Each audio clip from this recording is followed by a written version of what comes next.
Hey guys, it's your boy, Brad here, bringing you another awesome video!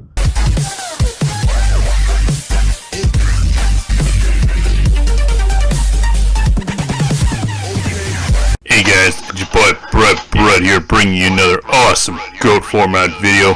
This time we're talking about an update, to a list I showed you guys before. It's a newer build that we're running now, because the older build wasn't as consistent. It could be more fun, but we want to play something more consistent once in a while, you know what I'm saying, boys? And this is the usual, the one, the only, the Hungry Man deck here.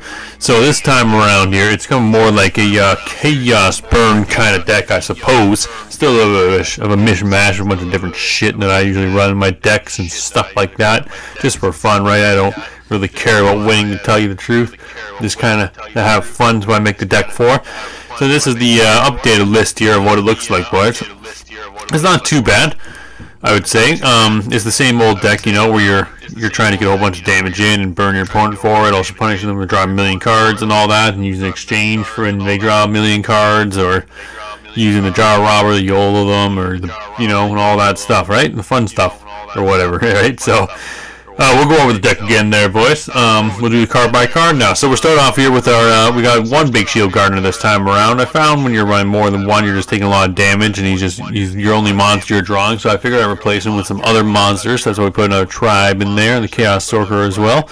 Because, you know, it's not, you know, he's a good card, but if you're only drawing into him, he's the only monster you're going to keep on drawing into. I like to have him at 1. I still like him at 1.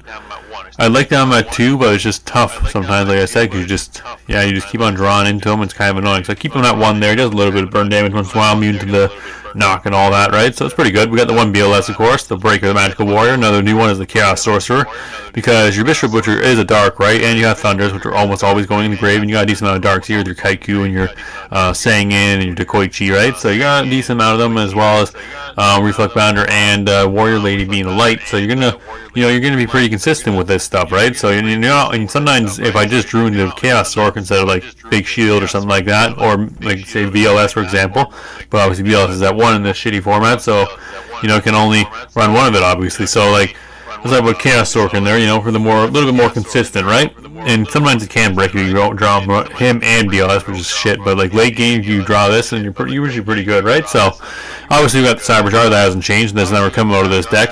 Warrior Lady as well, the Dekoichi's still in here, got the Kaiku as well, the Reflect Bounder's still in there, and staying in a 2 Butcher as well, the 3 Thunder Dragon. In the main we now have the Tribe Infecting Virus. The Tribe Infecting Virus, I used to side this card, but this card is just way too good to side, to not main deck, to be honest. This card is just ridiculous. With priority, this card is absurdly broken. Without priority, this card is trash. But with priority, it's just insane. Declare one type of monster, destroy all face-up monsters with a declared type, broken. Actually, so broken.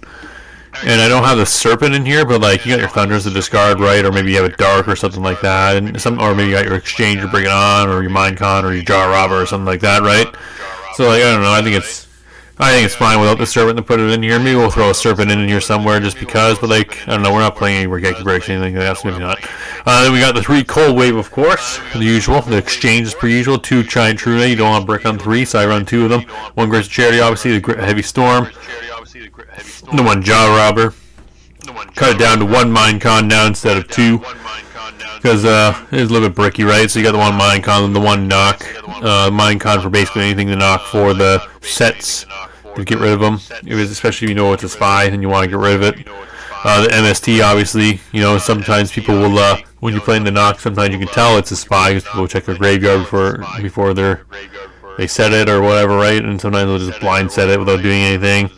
And then that's how you know it's spy. Sometimes you can read them like that, or you know, you got both in hand, and you have a feeling and you have some good spells in the graveyard. You can Minecon first, so you can bail Judgment or something like that. They use a Judgment, perfect. Then you can Nobleman them. That's why I like having 2 Minecon, but you know, it's just too bricky with the way this deck is built, right? So I only put the 1 Minecon there instead. Obviously, got the Pot of Greed, the Premature Burial, the Snatch Steel, the 1 Cabals as well, the 2 Heavy Slump Still. Still got a Magic Cylinder for the jokes. Ring, obviously 3 Secret Barrel now instead of 2. I found that a lot of times we're just going we're at a point where I just need a secret barrel just to close out the game. So that's why I ran 3 this bad boy.